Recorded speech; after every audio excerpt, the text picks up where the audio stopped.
Hello and welcome to the Divorce to Bliss podcast. Here you will learn all things related to healing from divorce, mind, body, and spirit, so you can create a beautiful new life filled with happiness. I'm Rachel Ruby, author of Divorce to Bliss, divorce coach, speaker, and attorney, and I'm so glad you found me here. Hello and welcome to the Divorce to Bliss podcast. I'm Rachel Ruby. And today I am super excited because we are going to be talking about rising through divorce grief and how to get through that grief so you can heal and become the highest version of yourself. My guest is Dawn Michele Jackson. She's an advanced grief recovery method specialist and an infinite possibilities trainer. I love that. Dawn helps individuals heal their hearts, transform their lives, and rediscover joy. Through her former nursing career, caring for children, veterans, trauma, and surgical patients, Dawn witnessed the profound mind-body connection and its impact on healing. Her own journey of loss and renewal ignited a heartfelt mission to guide others from merely surviving to truly thriving. With compassion and empathy, Dawn supports her clients in cultivating wellness of mind, body, and spirit while empowering them to illuminate their inner light. So beautiful. Dawn is the best-selling author of Journey to Peace and Healing and Journey to Self-Discovery, 100 Days of Soulful Reflections. She's also a contributing author for Aspire Magazine and Tut.com, and her work has been featured in several international best-selling anthologies. Recognized for her wisdom and insight, Dawn has been invited to teach as an expert instructor for Inspired Living University and has shared her voice as a guest on numerous podcasts. And I am more than thrilled to have her here today on this podcast. So welcome to the podcast, Dawn. Thank you, Rachel. I am so excited for our conversation here and to just help others, learn a little bit more about the grief and healing and thriving again after divorce. That's what it's all about. And that's what we love to do here. So it's such a pleasure to have you.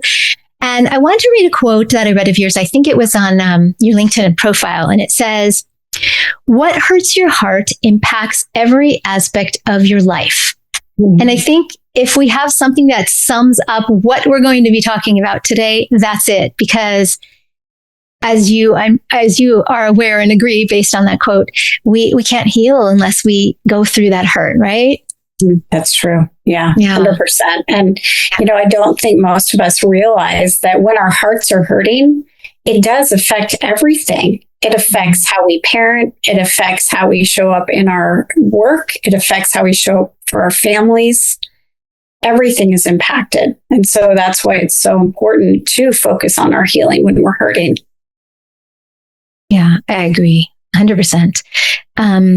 Let's talk about what led you into discover this grief recovery method and your own loss and how that changed your life. So at the age of 30, I found myself divorced and I had a 3.5-year-old son. My heart was shattered, broken. I remember sitting in the bathroom at night after I put my son to bed, crying, talking on the phone to my best friend, just like begging that somehow my ex-spouse would come back. Like I didn't know how to move forward in life.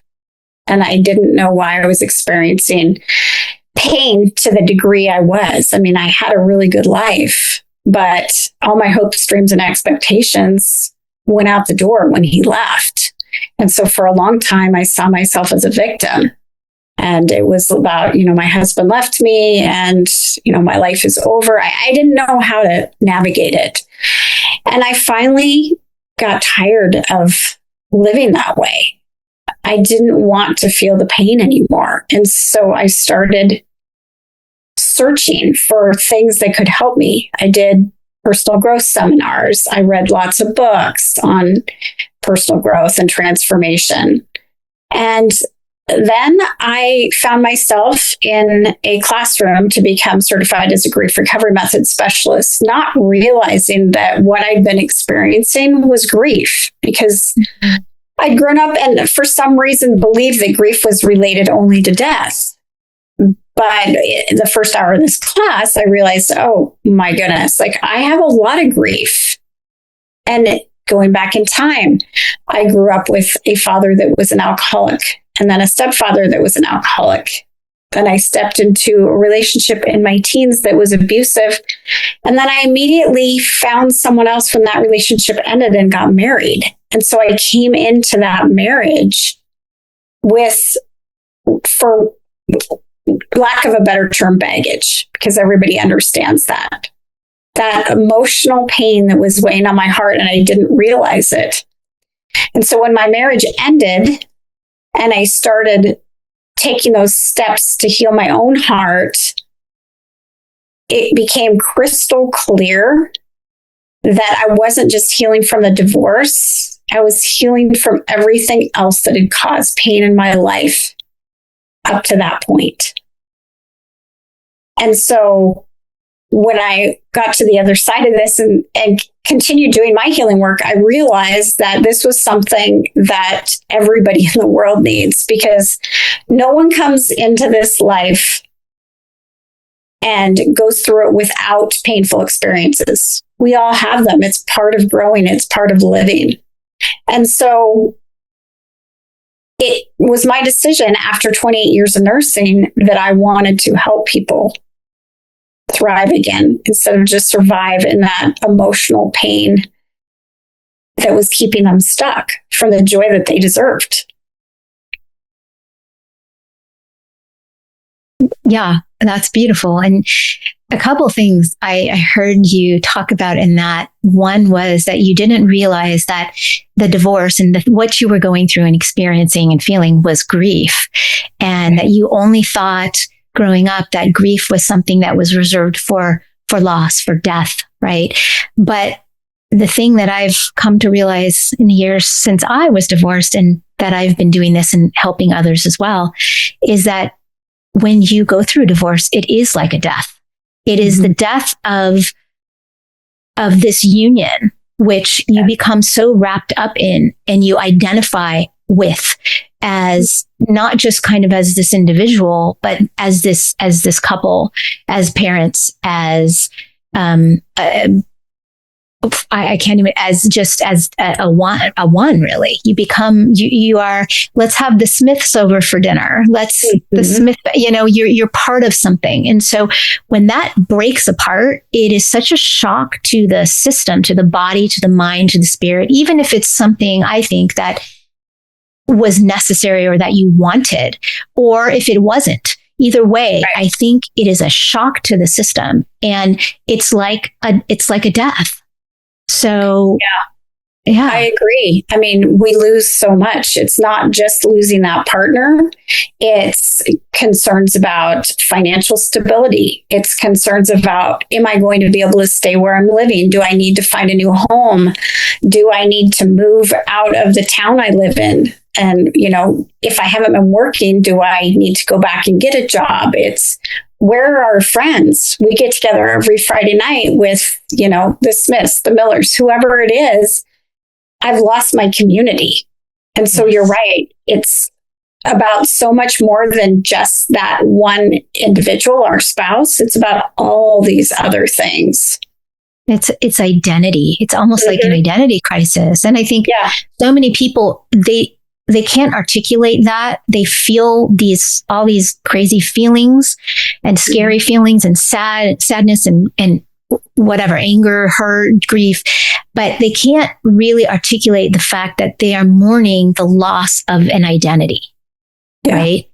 Mm-hmm. Yeah. So it's so wonderful to be able to have somebody help you through that and tell you this is what's happening. And so I love that you do that.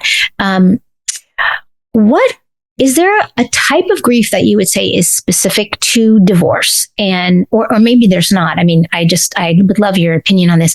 And how would it be different from other kinds of loss, which we kind of just talked about that, but I don't know if you want to elaborate on that a little bit. Maybe give examples. Well, one thing that's different is, so when we lose someone to death, we never see them again in this lifetime, right? And when we go through a divorce, especially if there are children involved. We have to still be part of this person's life. And so if we haven't healed, every time we have that interaction, that text, that email, that phone call, that seeing that individual in person, it can be a trigger. It can bring up that pain again. And so that makes it very unique versus when we lose someone to death because they're gone, we're not going to see them again. And while, certain days on the calendar or certain music or restaurants, whatever may remind us of them, we don't have those interactions. And in a divorce, there's often lots of disagreements and unhappiness and friction between the individuals. And so that can prolong our emotional pain. Yeah, exactly. I think it's getting better, the stigma against divorce, but it's still there. And for many of us who are older and who grew up in the time where divorce was kind of a taboo and no one really talked about it. And there were divorces, and like in my family, there were a few divorces, but it just, I don't know, it wasn't something you celebrated. And now I think with there's changes being made, right, to make divorce less of a stigma. And one of them is conscious uncoupling, which is a beautiful movement. It involves, if you have children, they're involved in this, and it's focusing on the divorce as not just this horrible thing that happened to you, but as a supportive next chapter for each of the people in the marriage to go forward as themselves. And the other one is supporting them and still loving them and as for what they brought to the marriage and being grateful for that. But each of them going off into their own, and they have these elaborate ceremonies where they do these uncoupling and they take off the rings and the children are involved. And I don't know, I mean, that's kind of the extreme. There's some famous people who have done that and some others who have done that. But I think there's definitely less of a stigma because of the number of divorces and, the increase in the rates. But still a lot of people feel that guilt, that shame, which I think contributes to grief, right?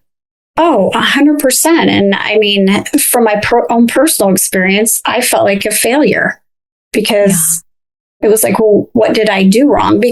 Because once I'd done my own healing, I had to come to terms with, well, there were certain ways I showed up in this marriage that I'm not proud of. And I needed to forgive myself.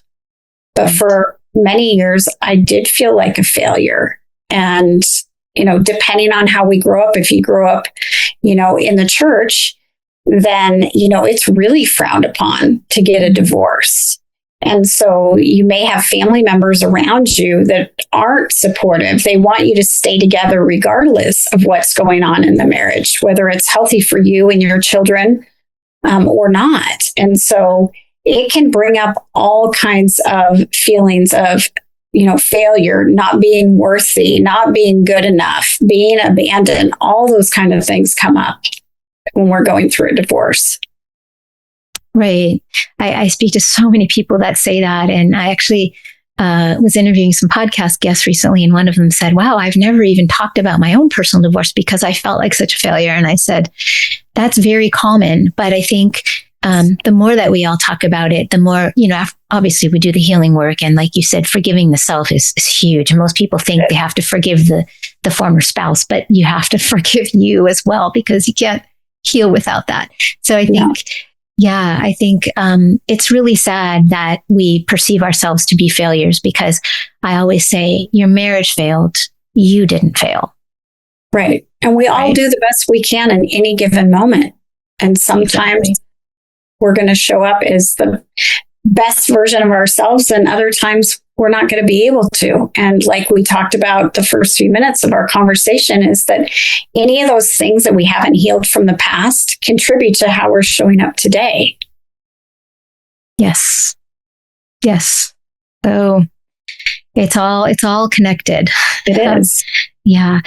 How does somebody actually process grief instead of just simply coping or distracting oneself. And I know before you answer that, men and women do this very differently. I think women are more, and correct me if I'm wrong, but this is what I've seen in my experience, are more apt to connect with other women and express themselves, right? Crying, yes, whatever. Whereas men, a lot of men tend to just kind of sweep it under the rug because they were taught, to be a man, don't be a sissy. And so I know we process grief differently, but how, so I don't know if you want to address, I work mostly with women, but you're welcome to address the differences or just address in general how you process, how people are supposed to process grief, how they should be processing grief. Well, I'm going to address it in general just because if we can all come together and address it in healthy ways, then we're going to heal. I totally agree that men and women do tend to do things differently. Women go out with their girlfriends and they talk about it, and men tend to just keep busy. But women these days with careers and stuff, they will also do the same thing, is keeping busy, making sure their schedule is 100% full, because when we have time to pause, that's when we have time to think. But that's right. What we need to do. We need to be honest with ourselves first about what we're experiencing. We need to pause, give ourselves that space to process our emotions instead of keeping ourselves so busy that we don't have that opportunity, right? Right. I also talk to people all the time about what we call STERBs, short-term energy relieving behaviors. It's those things that we all do.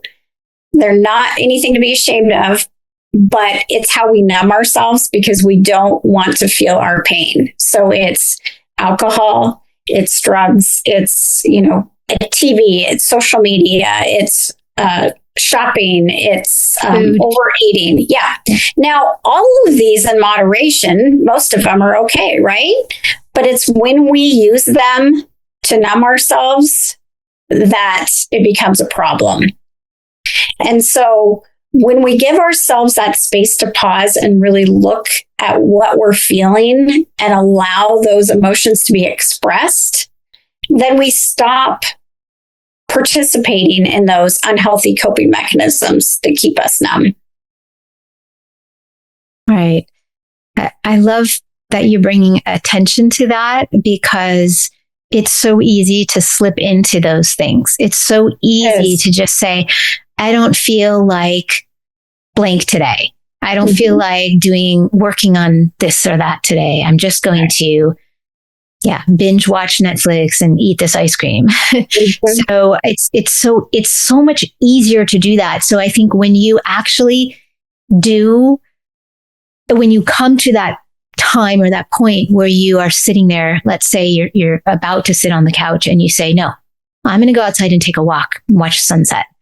That you have to pat yourself on the back that you just did something that is really helping you to process rather than to numb yourself by doing things that are meaningless and not probably so good for your body, mind, or spirit.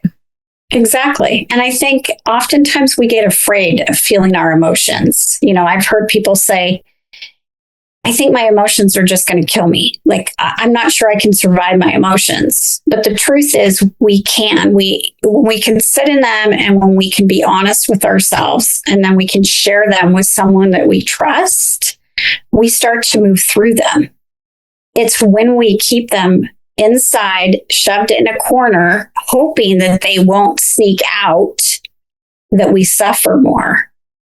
Because we're trying to pretend we're okay when we're not. Because we want everybody to believe we're okay. We want to be liked because so many of us learned early in our lives that other people don't want to hear about our problems or our pain, right? Or someone said something to us that was unhelpful that kind of shut us down or minimized our grief. And so we try to hide it. But hiding it is keeping us stuck in the pain. Yeah. So what is your advice to someone, let's say she's going through this and she doesn't really feel like she wants to, burden anyone with her feelings. And do you recommend finding a grief counselor like yourself? How does somebody connect with others who are going through the same thing? And does that, I know that helps a lot of women, as long as it's kept in a positive light and doesn't become a spouse bashing or something to that effect. Right.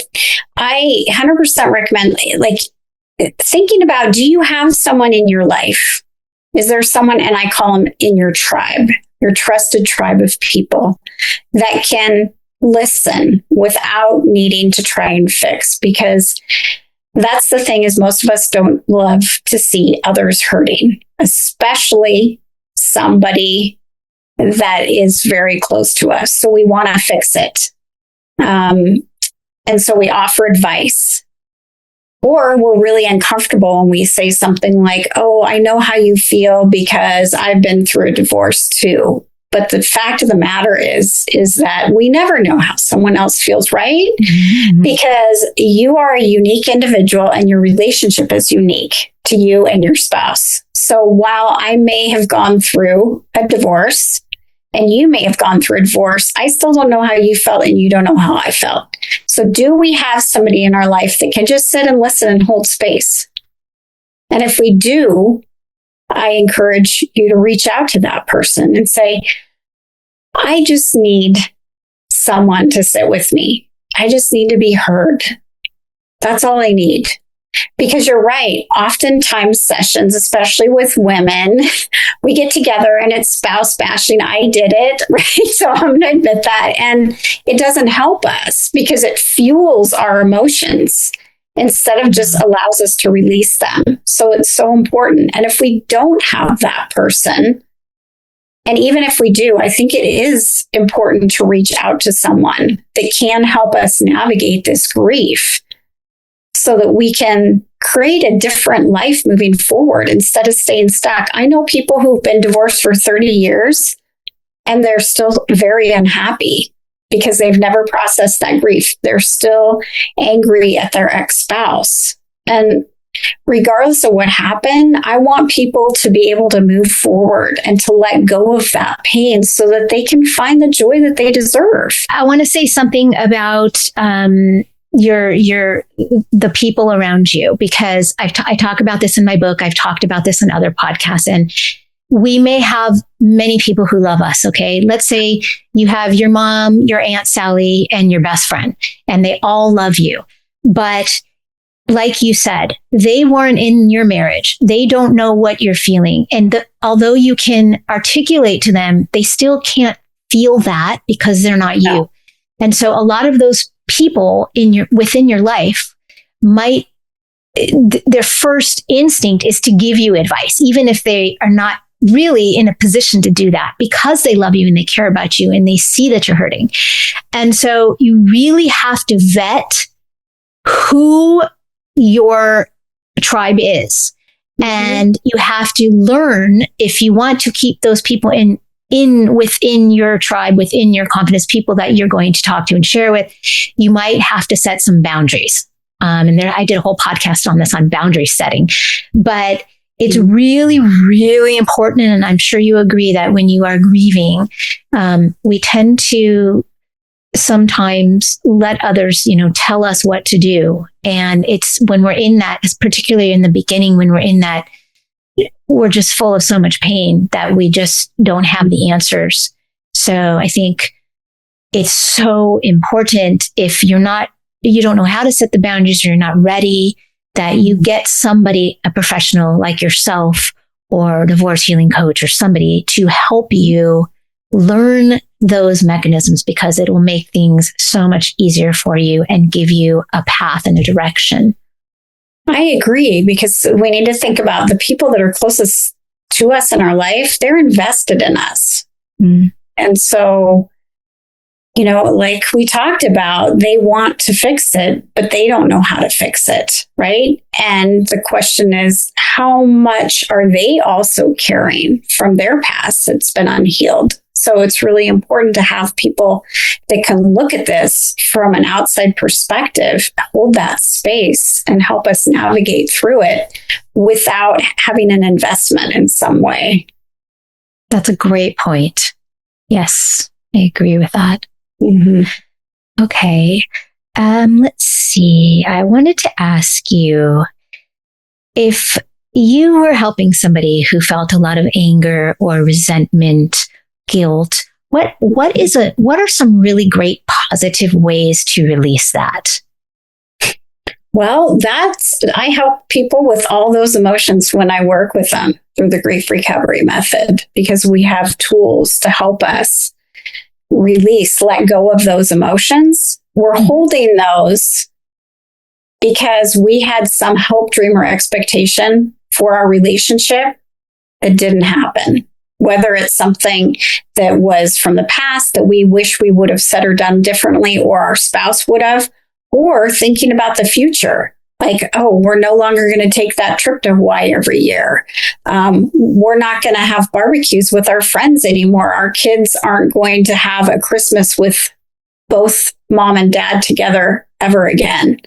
And so working through the grief recovery method and the specific tools that I take people through helps them release some of these feelings. And one of the thoughts I want to bring up is that we talk about guilt. And I always remind people that the definition of guilt is an intent to harm.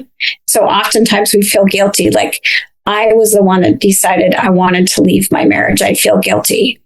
But most of the time, we don't have an intent to harm someone else or our spouse. It's that we need to make a change in our life.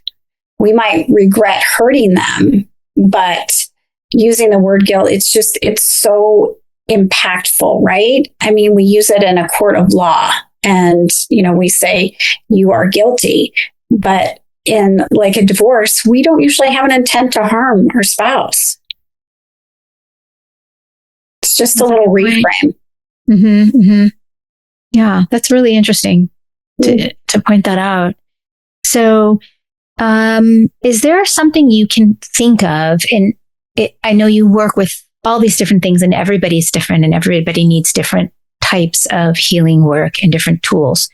But let's say, for example, I just got divorced, and my husband cheated on me, and I'm really angry. I have so much anger. What's one way that I can maybe start on my own to bring that anger down? Is there something that someone could maybe do, just some exercise or something that they could start? I mean, I know it's so important to get help because the issue goes so much deeper than just I'm angry, right? But if you could give, or you can pick any emotion, but just something that somebody can start maybe on their own to just calm down the nervous system. And yeah. First is pause and breathe. Breathing is so important. It's something that I've struggled with my whole life, because as a child, I was growing up in some situations that were tense. And so I was kind of just holding myself. All my muscles were tense inside, and I would forget to breathe. And so that's a huge one. Pause, take a few deep breaths, like feel yourself relaxing, feel your nervous system letting go. And then, I think writing is really important, like journaling. Because like we talked about, when we get in conversation with someone like a friend who's giving us advice, we're just fueling all of the emotions, but we want to try to start letting them go. And so writing, or if you have that person you can just talk to who will listen, that's perfect. And then, reflect back, when was the last time I felt this? Because oftentimes when we're feeling angry about a situation, it's bringing something up from our past. Like, I felt this way when I was 5 years old and my dad left. I felt abandoned, and now my husband's leaving me. Because it all comes around. Things that happen in our adult life bring up things that are unhealed from our childhood. Yeah. It's all connected. Mhm. Interesting. It's a great idea. And especially about the breath, because you're right. When you are in that kind of fight or flight, when you're in that stress, it's so easy to just not release it. And I've done so much work with my breath since I went through my divorce 5.5 years ago. And I know that it is so powerful and something that we take for granted all the time, that we just breathe and we don't think about it. But actually there's some great breathing techniques that you can do too, you can actually feel your nervous system coming down with it. And so, yeah, that's wonderful, wonderful advice to help relax and calm that nervous system. Because if we don't calm our nervous system, then we don't have the ability to step into that healing. Like, we have to calm it down a little bit, right? True. Yes, it is definitely a precursor to the healing work. Let's talk about regrets. And how can someone healing from divorce reframe regrets in order to move on and heal? It's kind of the same thing maybe as the anger, but like something that we're carrying. How can we do that? So, first of all, we need to, again, discover what those regrets are, right?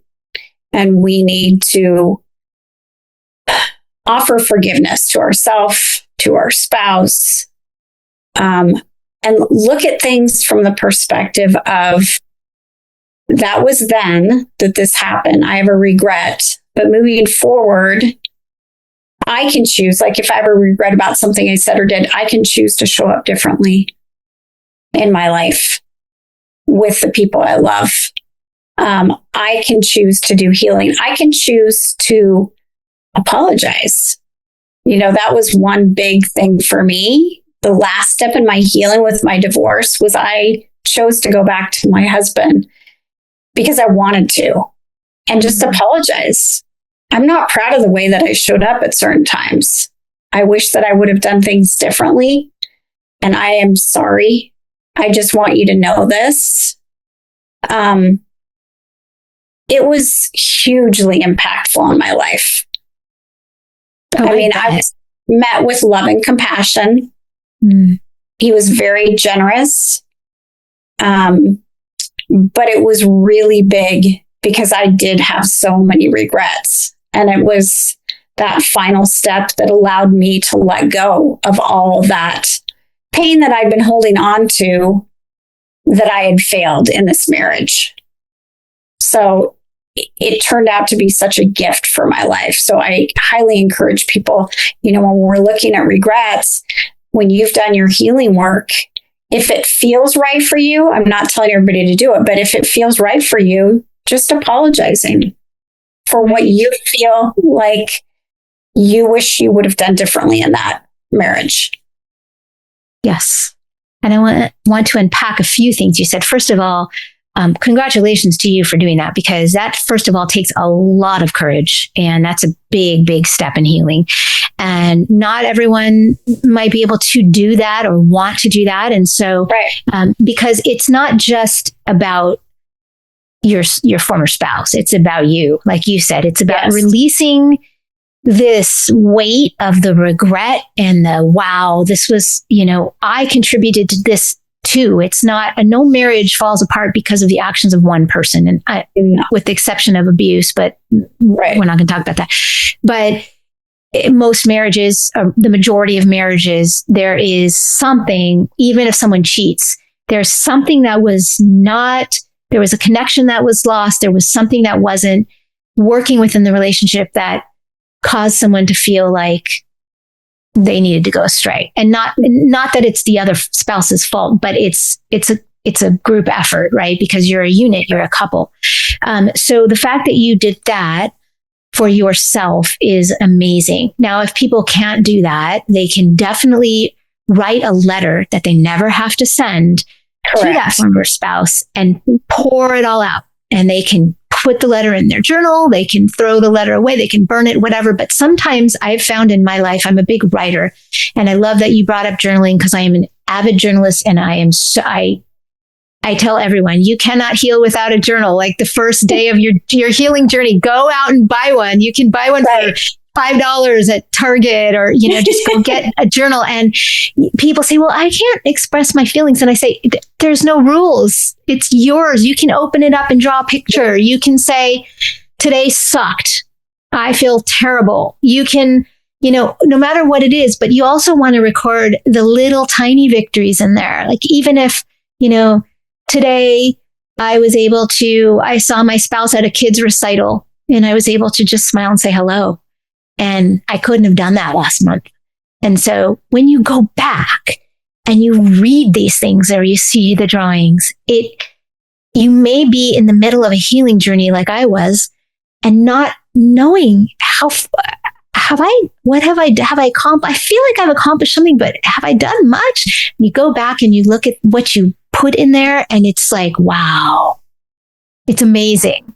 It is amazing. Yeah. I mean, I did the same thing right after I got divorced, and I saved my journals. And then when I'd go back and look, I'm like, oh, wow, I've come a long ways. But we don't always give ourselves credit because we don't remember how far we've come. And so I think that is an important step in our healing, is to be able to look back and then feel gratitude for all those things that we did do. Feel proud of ourselves, because oftentimes when we get divorced, we have a lot of shame.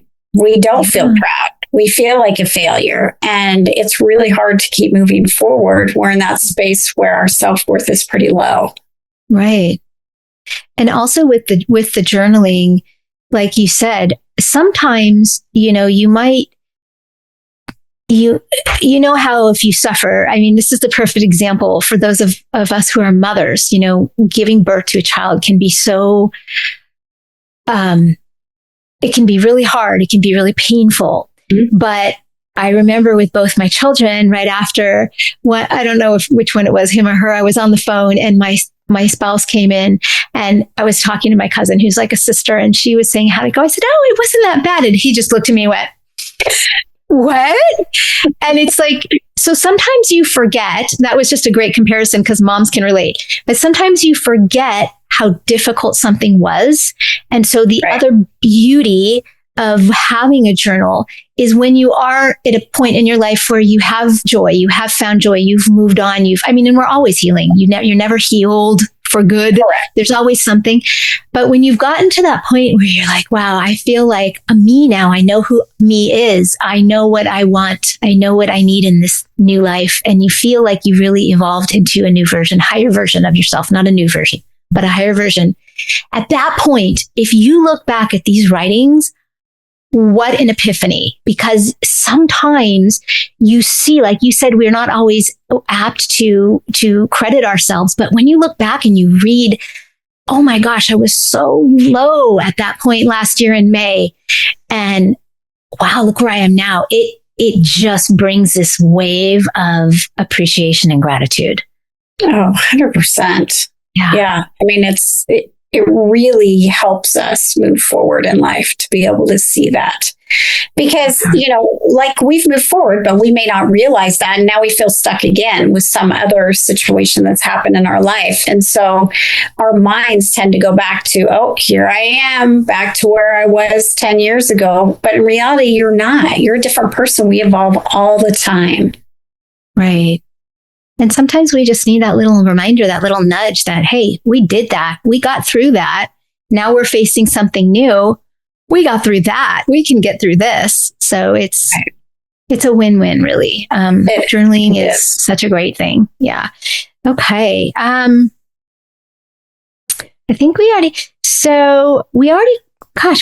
pretty much covered most of the things I wanted to talk to you about when it comes to grief. Is there anything else that you would like to share for people, feeling the grief and ideas, things they can do? Anything? So one thing I really like to share with people is so many of us get stuck in, well, what's happened in my life is the story of my life. Mm. And while it's part of the story, it's only a chapter of your story. Like you have more chapters to write. So just because the future wasn't what you had expected or hoped for doesn't mean the future can't be, right? So our past doesn't equal our future. And so it's just a great reminder that, we can reinvent ourselves. We can heal from pain. I get people coming to me all the time and they're like, well, healing is hard work. It is hard work. And I tell that to everyone. It isn't easy, but it's so worth it. I got divorced at the age of 30, and 20 years later, I got married again, just actually last month.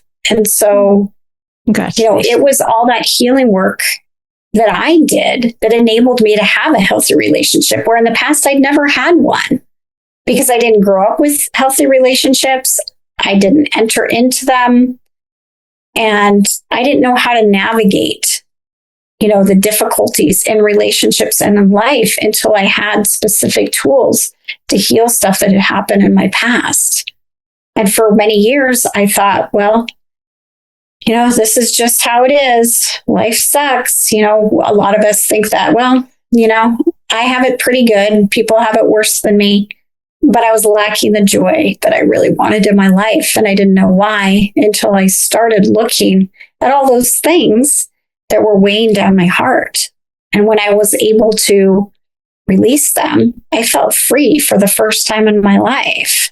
And then I was able to see all the joy, see all the beautiful gifts in my life. And as I look back, I realize that everything that's happened in my life has been a gift because it led me to where I am today.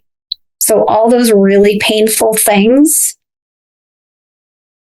helped me become who I am, my authentic self today, where if I wouldn't have gone through those, I'd be a different person today. So beautiful. So beautiful. Congratulations to you for not just for finding the right new partner and getting married, but just for finding yourself. That is it. Like you said, it is so worth it. No matter what you have to go through, it's I agree. Bliss. Yeah. And I don't want to see anybody just surviving. We all deserve to thrive. We deserve to have greater love and joy in our lives versus just getting by. We're not meant to just get by. Well, thank you. That's just beautiful. And you have great advice. And I will put all the links where people can find you on the in the show notes. And also, I know that you have free guides on your website. You have 3 of them that people can go and download to really help. One is called Unburdening Your Heart, Transforming the Beliefs That Steal Your Joy. Mm-hmm. And then you have 5 Principles of Emotional First Aid for the Overcommitted Woman. That's a great one. Yes. And 8 Powerful Ways to Bring More Joy into Your Life. So that's a great place for you to start if you are a listener or a viewer and you're here and listening to Dawn and all the wonderful advice and that she's given. Please look her up, find her, and take advantage of those free guides. And I hope that you have learned something wonderful here today, picked up something that can help you in your healing journey. And I thank you so much, Dawn, for being here today. Thank you, Rachel. It's been an honor to speak with you and your audience today. I hope they all heard something that resonated with them. I hope so too. If you are a woman going through divorce or who has come through divorce and wants to heal or is starting the healing journey and you don't know what to do, please know that you are not alone. You can tune into this podcast. We try to provide wonderful guests like Dawn to talk about ways that you can heal and connect you with those people so that you know that there is a tribe out there that can support you and love you. So thank you for being here, Dawn. And I look forward to seeing everyone the next time around. Thank you, Rachel. Care.